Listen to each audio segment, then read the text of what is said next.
사무엘상 2장 18절부터 21절까지 말씀을 봉독하겠습니다. 사무엘이 어렸을 때에 세마포 에봇을 입고 여호와 앞에 섬겼더라. 그 어미가 매년제를 드리러 그 남편과 함께 올라갈 때마다 작은 겉옷을 지어다가 그에게 주었더니 엘리가 엘가나와 그 아내에게 축복하여 가로되 여호와께서 이 여인으로 말미암아 네게 후사를 주사 이가 여호와께 간구하여 얻어들인 아들을 대신하게 하시기를 원하노라 하였더니 그들이 그 집으로 돌아가매 여호와께서 한나를 권고하사 그로 잉태하여 세 아들과 두 딸을 낳게 하셨고 아이 사무엘은 여호와 앞에서 자라니라. 아멘. 사무엘은 태어나서 이제 자라나고 있습니다. 하나님께서 이스라엘을 택하시고 이스라엘을 인도하시는 방법으로 모세를 보내기도 하셨고 여호수아를 보내기도 하셨고 여러 사사를 보내는 중에 이제 사무엘을 보내는 이 사건들을 우리가 살펴보고 있는 중입니다. 우리가 기독교적 신앙으로 기대하는 하나님의 개입은 보통 초월적일 것이라고 생각들을 합니다. 사무엘이 물론 초월적으로 태어나죠. 기도해서 낳을 수 없던 아이를 낳은 것입니다. 그것이 초월이지만 우리가 기대하는 초월은 사실 그것보다 더 많습니다. 하나님의 일하시는 그 방법이나 또는 그 종의 정체성 같은 것들 모두가 초월적으로 증거됐으면 하고 바라는 것이 일반적인 우리들의 종교 본심인 줄로 압니다. 그러나 하나님은 그렇게 안 하시고 이렇게 여느 사람과 마찬가지로 이렇게 아이로 태어나서 교육을 받아 크고 그렇게 하나님의 인도하심으로 이스라엘이라는 나라에 간섭하시는 하나님의 손길이 됩니다. 이런 문제에 대한 우리의 분명한 이해는 이것이어야 됩니다. 역사란 뭐냐 할 때 사실에 대한 기록입니다. 어떤 사실이냐 하면 우리 기독교인들에게 있어서 역사는 하나님께서 모든 역사에 개입하고 계시며 하나님의 뜻을 이루려고 전에도 일하셨고 지금도 일하시고 앞으로도 일하실 것이라는 사실에 대한 확인입니다. 우리의 생각은 하나님의 개입은 이런 식이어서는 좀 미흡하다 생각할 것입니다. 그러나 여기에는 초월에 대한 우리의 잘못된 이해가 있습니다. 우리는 하나님의 통치를 초월의 영역으로만 제한하고 자연이라는 것을 하나님과 무관한 영역으로 치부하곤 합니다. 하나님이 자연에 개입하실 때는 하나님이 초월로서만 개입하시는 것으로 생각하기 일쑤입니다. 그러나 사실 자연은 하나님께서 초월적인 능력으로 만드신 하나님의 통치 영역입니다. 자연 질서는 하나님이 그 창조하신 세계를 통치하시는 하나님의 통치 방법입니다. 시간과 공간이라는 것은 초월과 비교할 때 시공의 제한을 받는다는 것 때문에 혹 열등하게 보일 수도 있지만 시공의 조건이라는 것은 피조물의 세계에서는 꼭 필요한 조건이고 시간과 공간이라는 것으로 인하여 이 하나님이 창조하신 세계는 말하자면 과정이 있고 결과가 있고 하는 질서와 통일과 또 하나님 통치의 공의와 신실함이 나타납니다. 하나님께서 그 아들을 이 땅에 보내셨을 때 이미 이런 하나님의 만드시고 통치하시는 방법과 영역 속에 초월적인 힘으로 그러나 자연 질서를 따라 하나님께서 우리를 구원하려고 그의 아들을 보내셨다는 사실을 놓치지 않아야 됩니다. 요한복음 1장입니다.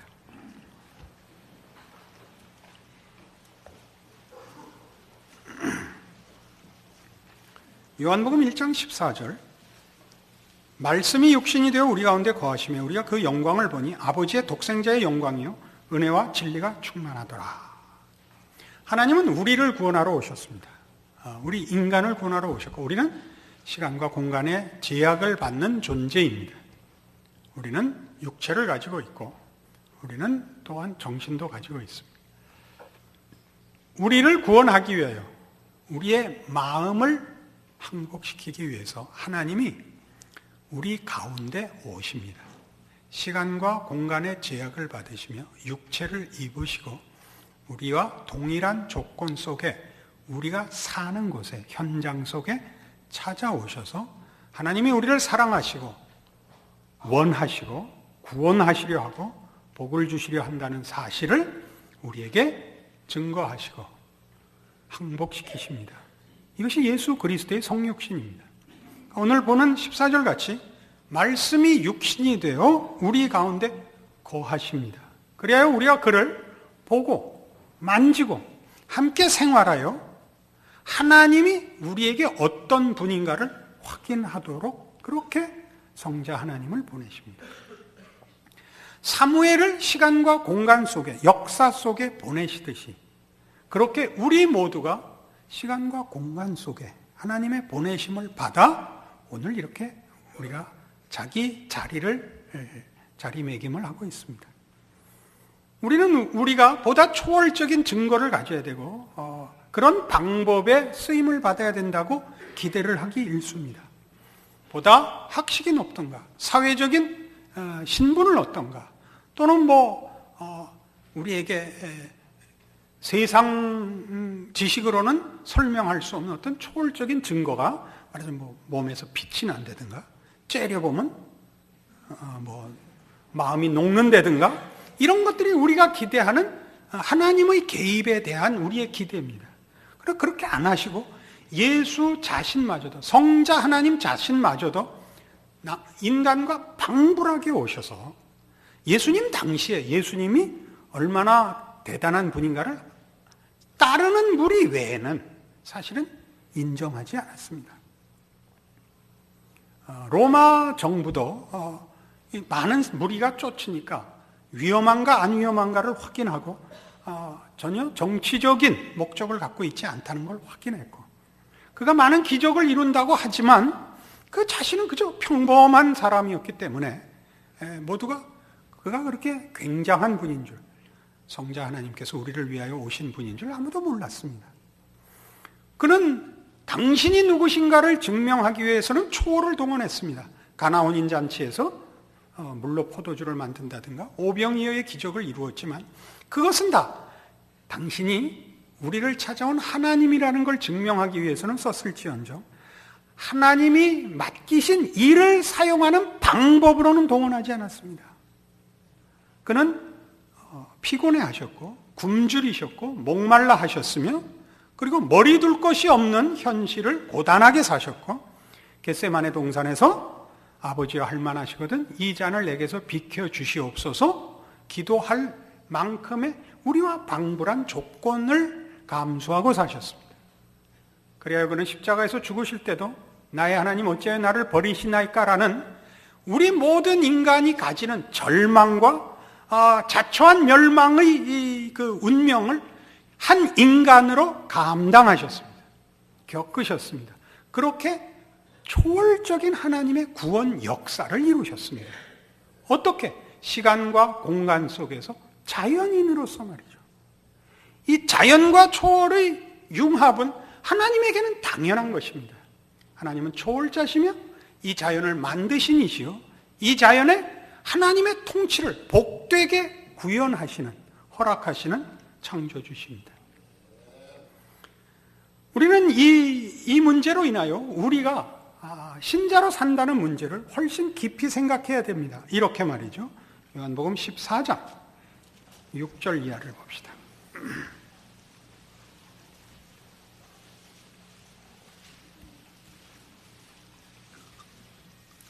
요한복음 14장 6절, 예수께서 가라사대 내가 곧 길이요 진리요 생명이니 나로 말미암지 않고는 아버지께로 올 자가 없느니라. 너희가 나를 알았다면 내 아버지도 알았으리로다. 이제부터는 너희가 그를 알았고 또 보았느니라. 유명한 말씀이죠. 내가 곧 길이요 진리요 생명이다입니다. 그러자 빌립이 가로되 주여 아버지를 우리에게 보여주옵소서 그리하면 족하겠나이다. 예수께서 가라사대 빌립아 내가 이렇게 오래 너희와 함께 있을 때 네가 나를 알지 못하느냐? 나를 본 자는 아버지를 보았거늘 어찌하여 아버지를 보이라 하느냐? 이렇게 반문하십니다. 아시겠습니까? 육신으로 오신 우리와 방불한 모습으로 그 환경 조건의 제약 속에 있는 이 인간으로 오신 예수가 아버지를 보이고 있는 겁니다. 우린 그렇게 살아야 되는 겁니다. 우리가 초월을 가지고 모든 일에 형통하고 능력 있음으로써 아버지를 증거하고 아버지의 자녀인 것을 증거하는 것이 아니라 우리에게 허락된 삶의 조건 속에서 하나님의 통치를 이룸으로써 우리를 본 자가 아버지를 봐야 됩니다. 우리는 이 싸움 속에 있는 것일 겁니다.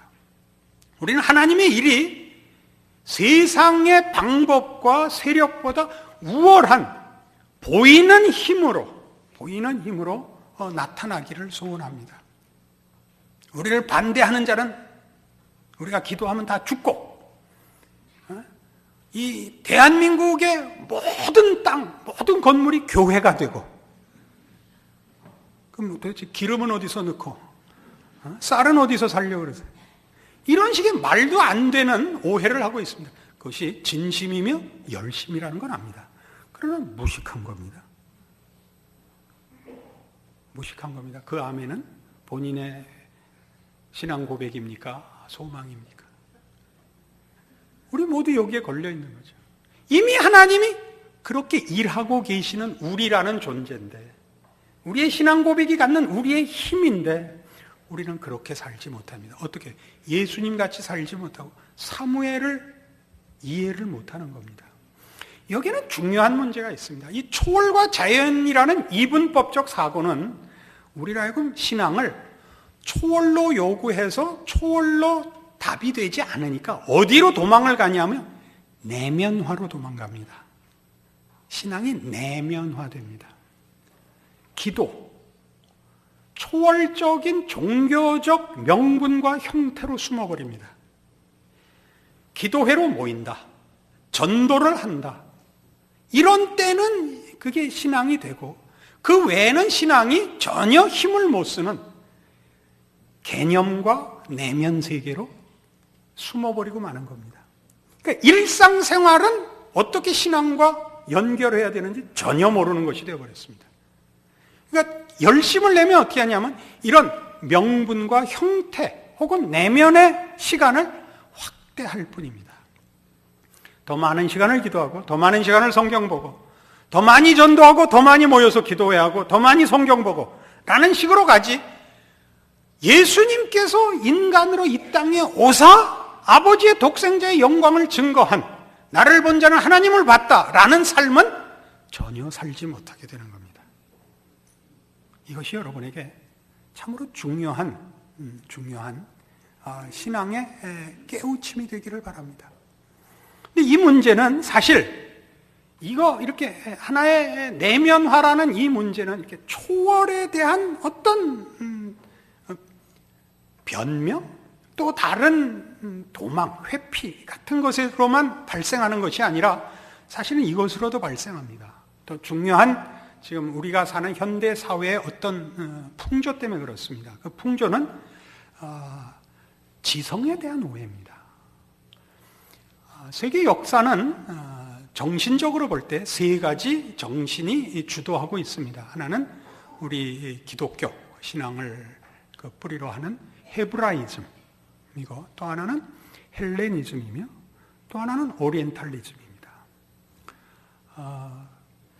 그러나 이 현대에 이르기까지 세계 역사를 주도한 것은 서구이기 때문에 아마 헤브라이즘과 헬레니즘이 가장 크게 인류 역사에 영향을 미쳤을 것입니다. 중세가 끝나고 르네상스 이후에는 계몽주의로 이어지면서 헤브라이즘의 그 우월성이 거부되고 헬레니즘이 전 세계 정신 세계의 주도권을 잡고 있는 것이 지금까지의 현실입니다. 근데 헬레니즘이란 뭐냐? 그리스 철학의 그 제일 큰 특징과 주장이 뭐냐 하면 모든 사실은 논리적으로 증명할 수 있다라는 합리주의입니다. 그러니까 논리적으로 증명이 되지 않는 것은 사실이 아니다가 성립합니다. 그래서 그들에게는 사실은 신이 없습니다. 철학만 있지 그런데 이런 합리주의는 사실은 과학 문명을 발전시켰고 오늘날 우리가 누리는 많은 부분에서 자연과학에서든 인문과학에서든 인류 역사에 많은 유익을 갖다 준 것이 사실입니다. 그러나 이 합리주의는 그 자체, 이 논리성으로 인하여 어떤 문제를 낳느냐 하면 관념론의 폐해를 낳습니다. 합리적인 증명과 이해를 위하여 더 깊이 이론을 추구하다가 실생활과 동떨어진 학문뿐인 지성을 낳는 폐해를 인류 역사가 증언하고 있습니다. 우리가 받는 교육 속에서 그것이 지식과 정보로만 취급되고 실제로 그것이 인성교육까지 미치지 못하는 다른 나라 관두고 어느 나라나 그렇습니다. 우리나라 교육의 실태를 봅니다. 공부를 잘하는데 조금도 훌륭해지지 않는 우리들의 모습을 봅니다. 공부란 훌륭해지라고 원래 시작한 건데 훌륭해지지 않고 그저 기능인이 될 뿐입니다. 수학을 잘한다, 영어를 잘한다 만 있지, 돈을 잘 번다 이런 것만 있지, 도무지 인간적으로는 매력이 없는 사람들을 양산하고 있는 걸 우리가 알고 있습니다. 우리 자녀들이 그렇게 크고 있고 우리 주변이 온통 이런 사람들 뿐이라서 영악하고 교활해만 합니다. 진실하고 착하면 병신이 되는 사회가 되었습니다. 우리 모두가 그 사실을 알고 있습니다. 근데 이 관념뿐이라는 건 뭐냐면 모든 지식은 결국 한 인간의 영혼과 삶에 연결되도록 되어야 그게 참 지식인 것입니다. 안 그렇습니까? 지식이 대가리 속에만 있고 그게 팔다리를 움직일 수 없다면 그걸 뭐에다 쓰겠냐 이거죠. 안 그렇습니까? 저도 이제는 눈이 잘 안 보여서 안경을 쓰곤 합니다. 독서를 할 때는. 성경을 볼 때는 왜 안 쓰냐? 이건 다 외웠으니까 볼 필요가 없습니다. 그럼 안경을 쓰는 이유는 뭡니까? 잘 보기 위해서입니다. 뭘 잘 보기 위해서입니까? 앞으로 가는 길, 봐야 할 거. 내 몸 전체, 내 전 존재를 위하여 안경을 쓰지. 안경을 썼더니 눈깔만 좋고 나머지는 개판이더라. 그런 안경을 쓰는 사람은 없습니다. 이것도 못 쫓아오는 건 설마 아니겠죠. 그러나 오늘날 현대의 지성이 그렇고 제가 지성을 다루려고 그러지 않습니다. 신앙이 그렇습니다. 우리의 신앙은 지성만의 관념론이 가지는 피해가 그렇듯이 신앙이 내면화되고 명분화되고만 있고 그 신앙을 고백하는 한 존재에 아무런 영향을 미치지 못하는 것이 되어서 우리는 모든 얘기에 참여하고 모든 내용에 대해서 비판을 가하는데 본인은 변하지 않는 그런 시대에 살고 있습니다. 아니 그렇습니까? 교회에 오지만 누구나 교회 안에서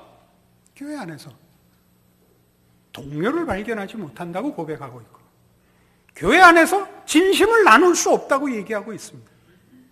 이건 다 학원같이 되어버렸습니다. 학교와 학원의 차이가 뭔지 아시죠? 학교는 지지고 볶는 생활이 있습니다. 교류가 있고 학원은 그렇지 않습니다. 오직 하나의 목적을 위하여 함께 자리하고 있을 뿐입니다. 현대 교회는 다 그렇습니다. 이 피해를 입고 있습니다. 그러나 누가 하나 진심을 꺼내놓으면 아무도 동조하지 않고 병신이 되기 때문에 우리는 진실할 수조차 없습니다.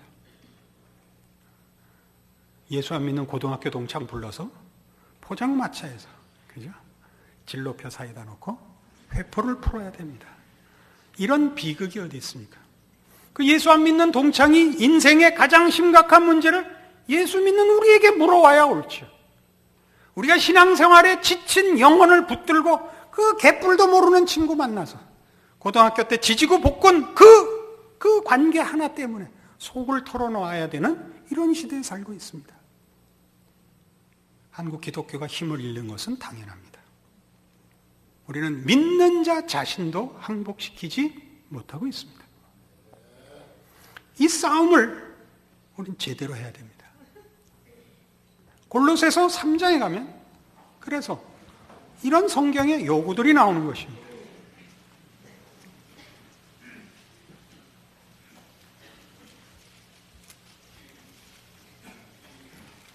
(327페이지) 신약성경 골로새 3장 12절입니다.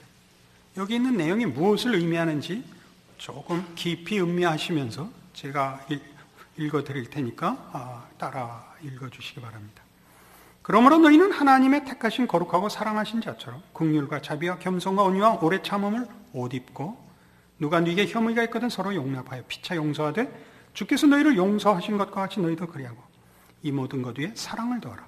이는 온전하게 매는 띠니라.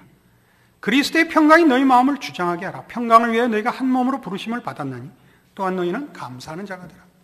그리스도의 말씀이 너희 속에 풍성히 거하여 모든 지혜로 피차 가르치며 권면하고 시와 찬미와 신령한 노래를 부르며 마음의 감사함으로 하나님을 찬양하고, 또 무엇을 하든지 말이나 일이나 다 주 예수의 이름으로 하고 그를 힘입어 하나님 아버지께 감사하라.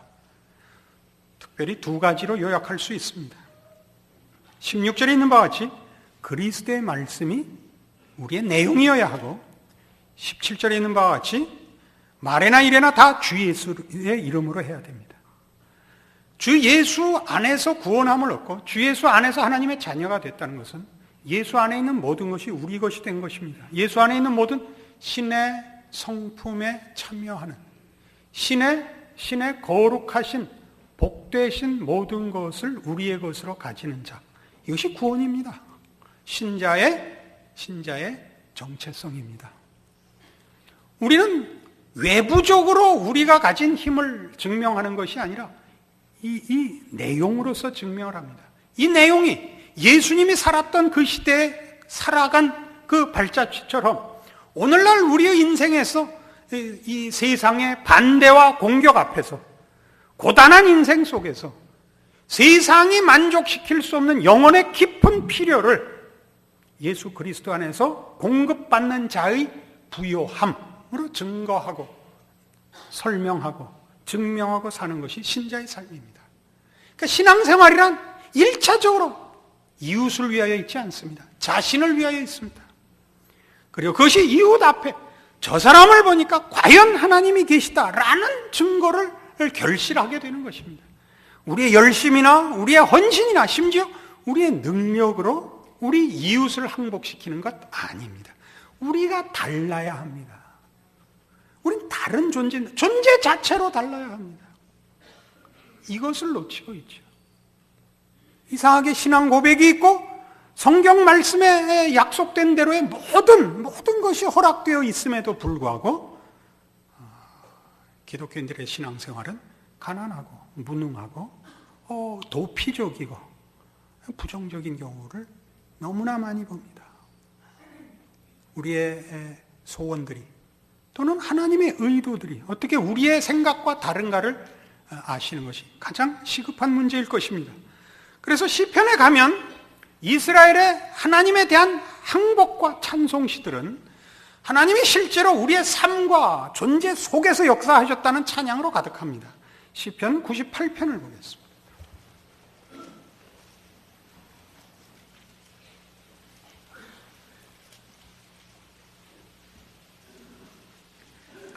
시편 98편 873페이지 구약성경입니다. 새 노래로 여호와께 찬송하라. 대저 기이한 일을 행하사 그 오른손과 거룩한 팔로 자기를 위하여 구원을 베푸셨도다. 여호와께서 그 구원을 알게 하시며 그 의를 열방의 목전에 명백히 나타내셨도다. 저가 이스라엘 집에 행하신 인자와 성실을 기억하셨으므로 땅의 모든 끝이 우리 하나님의 구원을 보았도다. 온 땅이여 여호와께 즐거이 소리할지어다. 소리를 발하여 즐거이 노래하며 찬송할지어다. 수금으로 여호와를 찬양하라. 수금과 음성으로 찬양할지어다. 나팔과 호각으로 왕 여호와 앞에 즐거이 소리할지어다. 바다와 거기 충만한 것과 세계와 그 중에 거하는 자는 다 외칠지어다. 여호와 앞에서 큰 물이 박수하며 산악이 함께 즐거이 노래할지어다. 저가 땅을 판단하려 임하실 것이미로다. 저가 의로 세계를 판단하시며 공평으로 그 백성을 판단하시리로다. 여러분, 이 시가 이런 시편의 말하자면 저자가 기록되어 있지 않는 이런 찬양시들은 다 지난번에 설명한 바와 같이 이스라엘 백성이 전 역사에 걸쳐 모든 백성들이 공감한 신앙 고백이라서 시편에 수록된 것이라 이렇게 말씀드렸습니다. 각기 다른 형편과 다른 시대와 조건 속에서 살아온 모든 이스라엘 백성들의 공감을 자아낸 것이라 말입니다. 우리는 이 기쁜 찬송이 어느 하나의 문제가 해결되어서 한 것이 아니라는데 분명하게 이해가 있어야 합니다. 우리는 이것을 지금 이 찬송의 그 크기와 감격을 이렇게 빗대어서 이해할 수 있습니다. 2002년도에 우리 월드컵에서 한국이 4강에 들었습니다. 온 나라가 난리를 부렸습니다. 빠밤 빠밤 빰. 모든 클락션이 빠밤 빠밤 빰이어야 됐습니다. 차를 타고 가는데 젊은 애들이 태극기를 들고 전부 대한민국을 외치면서 차가 갈 수가 없는데 빵빵 했더니 다 째려봤어요. 차를 뒤엎을 분위기더라고요. 기지를 발휘하여 빠방 빠방 빵 하자 쫙 길이 열렸습니다. 공감한다는 거죠. 아, 대한민국 사람이구나. 아, 애국심이 있는 사람이구나. 우리 편이구나. 길을 열어라. 이렇게 됐죠. 이 온 길에 뒷트렁크를 열고 승용차에 뒤집어 앉아서 다리를 내놓고 태극기를 흔들고 다녔습니다. 그 얼마나 위험한 건지 아시죠? 온 나라가 자기 차 위에 올라가 뛰어놀았습니다. 그 기쁨을, 이 시들은 그 기쁨의 극한인 것입니다. 한 사건이 아니라 자기의 인생, 자기의 나라, 아니 온 인류의 운명에 대한 하나님의 목적과 개입하심과 뜻하심의 무한한 자비와 성실과 복주심에 대한 항복이 만들어낸 찬송입니다. 죽어서 얻은 찬송이 아닙니다. 살아서 확인한 찬송들입니다. 이것이 신자들의 특권입니다. 오늘 우리는 우리의 가장 큰 하나님을 아는, 구원함을 받은 하나님의 자녀라는 이름으로 사는 신자의 특권들을 놓치고 있습니다. 그래서는 안 됩니다. 하나님 저 멀리 계실 뿐만 아니라 우리 가까이 계십니다. 함께하고 계십니다. 예수님의 오심을 임마누엘이라 칭했습니다. 하나님이 우리와 함께 하신답니다. 그러기 위하여 오셨습니다. 우리 모든 생애와 모든 삶의 한가운데 나와 함께 하십니다. 그런데 왜 이렇게 고달프냐고요? 예수님께 물어보십시오. 당신은 왜 이렇게 고달프게 사셨냐고.